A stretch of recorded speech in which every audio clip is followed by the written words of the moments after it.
प्रिय विद्यार्थियों, स्नातकोत्तर उत्तरार्ध के चतुर्थ प्रश्न पत्र में व्याकरण भाग में निर्धारित तद्धित प्रकरण के अंतर्गत रक्ताध्यर्थक प्रत्ययों का अध्ययन हमारे द्वारा किया जा रहा है।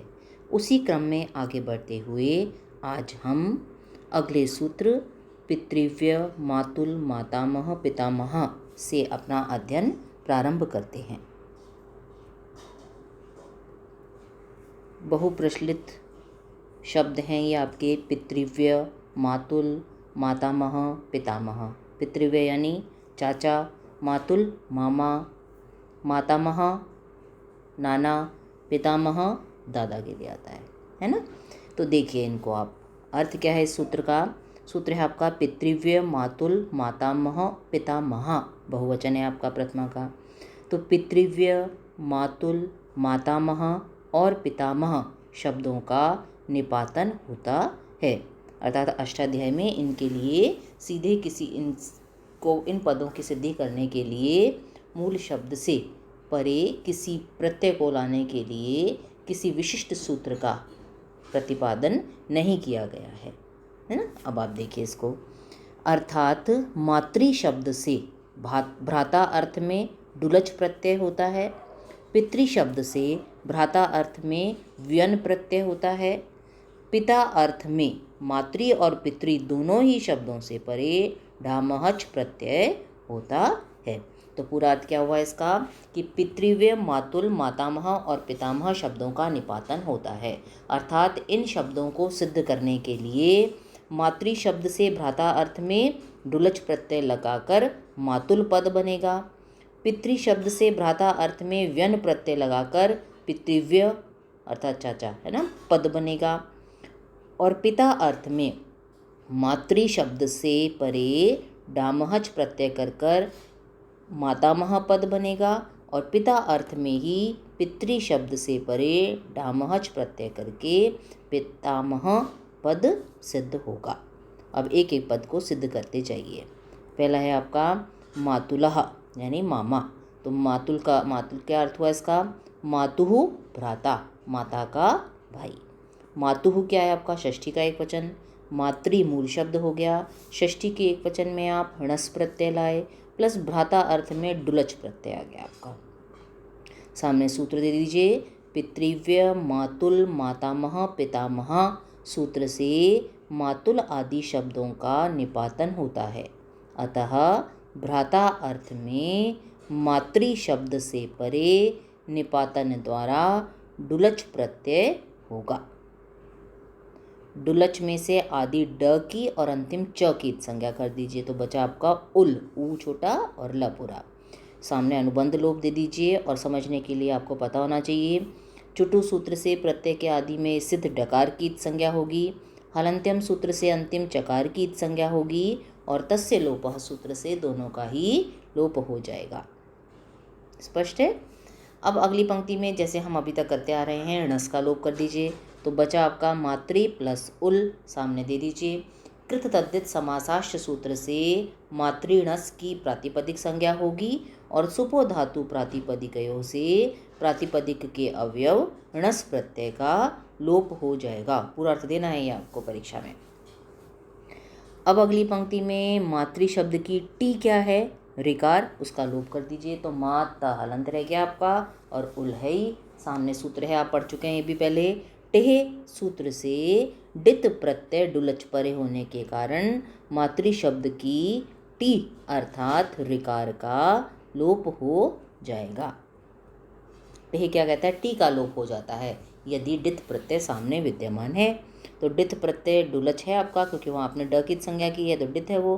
तो डित प्रत्यय परे होने के कारण मातृ शब्द की टी अर्थात ऋकार का आपने लोप कर दिया। अब मिला दीजिए, मा त में उम लिया तू ल मातुल, इसके सामने कुछ नहीं लिखना, केवल मिला रहे हैं आप। अगली पंक्ति में कर दीजिए मातुलह, और उसके सामने दे दीजिए पुल्लिंग प्रथमा एक वचन में यह पद सिद्ध होता है, तो बन गया आपका मातुल। अब अगला बनाइए पितृव्यः। पितृव्य यानी चाचा, पिता का भाई, तो पितुहु भ्राता, लौकिक विग्रह हो गया आपका। पितु षष्ठी का एक वचन है, तो पितृ मूल शब्द हो गया, षष्ठी एकवचन में णस प्रत्यय आ गया, प्लस भ्राता अर्थ में व्यन प्रत्यय ले आए। अब सामने वैसे ही देंगे आप, पितृव्य मातुल मातामह पितामह सूत्र से पितृव्य आदि शब्दों का निपातन होता है, अतः भ्राता अर्थ में पितृ शब्द से परे व्यन प्रत्यय का निपातन होगा। कोई सूत्र नहीं है स्पेशल विशेष यहाँ पर। अब अगली पंक्ति में व्यन में से व्य शेष रखिए, न का लोप कर दीजिए, तो अनुबंध लोप या फिर हलंत्यम सूत्र से अंतिम नकार की संज्ञा और तस्य लोपा सूत्र से उसका लोप हो गया। अगली पंक्ति में णस का लोप कर दीजिए, तो पितृ प्लस व्यन व्य बचा, तो सामने दे दीजिए कृत तद्धि समासाश्च सूत्र से पितृणस की प्रातिपदिक संज्ञा होगी और सुपो धातु प्रातिपदिकयों से प्रातिपदिक के अवयव णस प्रत्यय का लोप हो जाएगा। अब यहाँ पितृ के रेकार का लोप नहीं कर सकते हम, क्यों? क्योंकि डित प्रत्यय नहीं है व्य, इसलिए टी का लोप नहीं कर सकते। तो ऐसा कैसा ही मिला दीजिए, पितृव्य बन गया आपका, इसके सामने कोई सूत्र नहीं लिखना। अगली पंक्ति में विसर्ग और लगा दीजिए पितृव्य और उसके सामने लिख दीजिए पुल्लिंग प्रथमा एकवचन में यह पद सिद्ध होता है। स्पष्ट है? तो पितृव्य का क्या अर्थ हुआ? पिता का भाई, पितुः भ्राता। अब अगला शब्द बनाइए आप मातामह। मातामह यानी मातुः पिता, माता का पिता अर्थात नाना। देखिए मातुः क्या है? षष्ठी का एकवचन, तो मातृ मूल शब्द, षष्ठी एकवचन में णस प्रत्यय ले आए आप और पिता अर्थ में डामहज प्रत्यय हो गया आपका। सामने लिख दीजिए पितृव्य मातुल मातामह पितामह सूत्र से मातामह आदि शब्दों का निपातन होता है, अतः पिता अर्थ में मातृ शब्द से परे निपातन द्वारा डामहच प्रत्यय होगा। डामहच में से आदि ड की संज्ञा करेंगे और अंतिम च की, तो बचा आपका आमह, अपूरा है। सामने सूत्र दे देंगे, या तो अनुबंध लोप लिख दीजिए या फिर आपको पता होना चाहिए कि चुटु सूत्र से प्रत्यय के आदि में स्थित डकार की संज्ञा होगी, हलंत्यम सूत्र से अंतिम चकार की संज्ञा होगी और तस्य लोपः सूत्र से दोनों का ही लोप हो जाएगा। तो बचा आपका आमह। अगली पंक्ति में णस का भी लोप कर दीजिए। कृत तद्धि समासाश्च सूत्र से मातृणस की प्रातिपदिक संज्ञा होगी और सुपो धातु प्रातिपदिकयों से प्रातिपदिक के अवयव णस प्रत्यय का लोप हो जाएगा। क्लियर है? अब अगली पंक्ति में मातृ शब्द के ऋकार का लोप कर दीजिए, तो टेह सूत्र से डित प्रत्यय डामहच परे होने के कारण मातृ शब्द की टी अर्थात ऋकार का लोप हो जाएगा।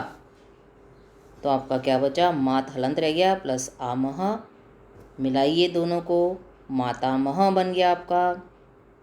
इसके सामने कुछ नहीं लिखना। अगली पंक्ति में विसर्ग और लगा दीजिए आप, तो बन गया आपका मातामह और उसके सामने दे दीजिए पुल्लिंग प्रथमा एकवचन में यह रूप सिद्ध होता है। क्लियर है?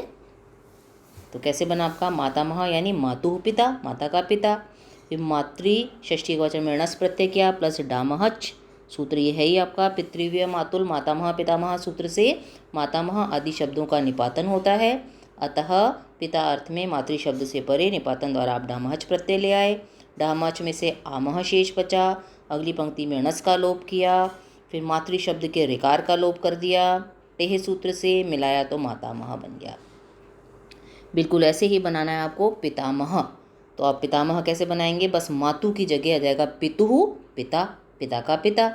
फिर नीचे आप कर देंगे मातृ शब्द के स्थान पर बस आप पितृ लिखते जाएंगे और बिल्कुल ऐसा का ऐसा बनेगा। तो पितृ णस प्लस डामहच, सामने यही सूत्र देंगे पितृव्य मातुल मातामह पितामह सूत्र से पितामह या मातामह की जगह कर देंगे पितामह आदि शब्दों का निपातन होता है, अतः पिता अर्थ में पितृ शब्द से परे निपातन द्वारा डामहच प्रत्यय प्राप्त होगा।